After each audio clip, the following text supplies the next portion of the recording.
आज का दिन हमारी ज़िंदगी का इतना इतना ख़ास दिन है कि ये दिन दोबारा फिर कभी नहीं आएगा। इसीलिए सुबह उठकर ही मैंने सारी तैयारी शुरू कर दी। कुछ दिनों से अभी मैंने थोड़ी बहुत एक्सरसाइज शुरू करी है और मैं सोच रही हूँ कि उसको कंटिन्यू रखूँगी। और फिर मैंने खाना भी बना लिया, जल्दी जल्दी घर की क्लीनिंग कर दी और उसके बाद मुझे तैयार होना था और अमान्या को भी रेडी करना था। तो अमान्या को मैंने ये टी शर्ट पहना दी और पैंट पहना दिया और ये बहुत ज़्यादा खुश हो रही थी क्योंकि आज ना हम एक बहुत ही ख़ास जगह जाने वाले हैं, वो भी अमान्या के लिए। और जब अमान्या बड़ी हो जाएगी ना तो फिर ये दिन दोबारा नहीं आएगा। इसीलिए हम दोनों लोग तैयार हो गए हैं और मैं बहुत खुश हूँ। तो गाइस गाइस गाइस आज का दिन इसलिए बहुत ज़्यादा ख़ास है क्योंकि हम लोग कराने वाले हैं हमारी छोटू मोटू सी मानू का छोटा डॉन का स्कूल में एडमिशन। ये जो छोटी छोटी सी दो चोटी वाली लड़की आप देख रहे हो ये जाएगी स्कूल और मुझे तो पता ही नहीं चला यार ये इतनी जल्दी कैसे बड़ी हो गई। और बच्चे सच में पलक झपकते ही बड़े हो जाते हैं।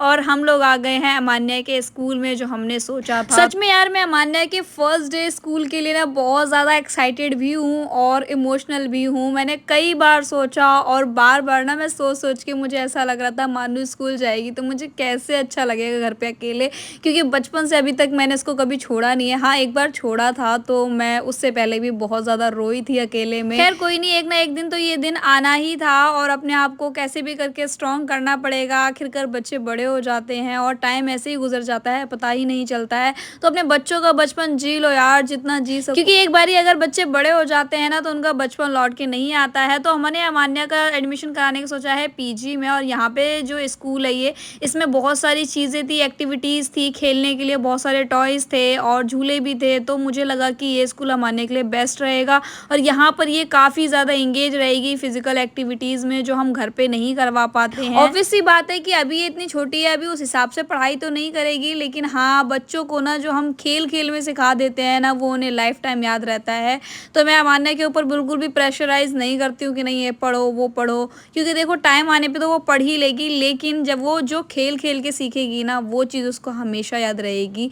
इसीलिए हम कोशिश करते हैं कि उसका जो टाइम है वो ज़्यादा से ज़्यादा प्लेइंग टाइम हो। और मैंने उसका स्क्रीन टाइम भी कुछ टाइम से बहुत कम कर दिया है जिसकी वजह से मेरा सर दर्द बढ़ गया, लेकिन कोई बात नहीं, स्क्रीन टाइम वैसे बच्चों के लिए अच्छा नहीं होता है। फिर हमने टीचर से बात करी और उनसे पूछा कि यहाँ पे कौन कौन सी एक्टिविटीज़ होती हैं। तो जो हमने रजिस्ट्रेशन कराया उसके बाद हमें ये मिला स्कूल से। तो भाई आज एडमिशन तो नहीं हुआ है, रजिस्ट्रेशन हो गया है, लेकिन अभी एक दो दिन बाद अमान्या का टेस्ट होगा। फिर उसके बाद जब अमान्या पास हो जाएगी तो अमान्या का एडमिशन होगा। और अमान्या इतनी ज़्यादा एक्साइटेड हो रही थी कि बैग लेकर ही सो गई। और हम लोग को शाम को मॉल भी जाना था क्योंकि हस्बैंड जी को थोड़े बहुत कपड़े बाय करने थे यहाँ से, टी शर्ट वगैरह।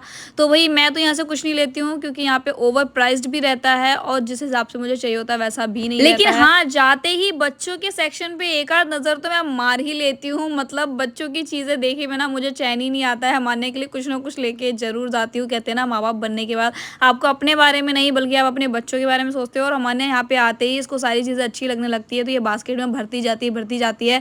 फिर हमको उसको बाद में खाली करना पड़ता है। तो ये देखो बैग इसने उठा लिया है बिना बात के ही, मतलब इतना अच्छा भी नहीं लग रहा था लेकिन इसको अच्छा लग गया तो इसने ले लिया। और हस्बैंड जी ऐसी जिम वाली जो टी शर्ट थी वो लेने आए थे और उनको टाइम लग रहा था बहुत ज़्यादा सिलेक्ट करने में, तो मुझे तो नींद आने लगी। यहाँ पे अमान्या पोयम सुना रही है तो एक बार इसकी पोयम सुन लो।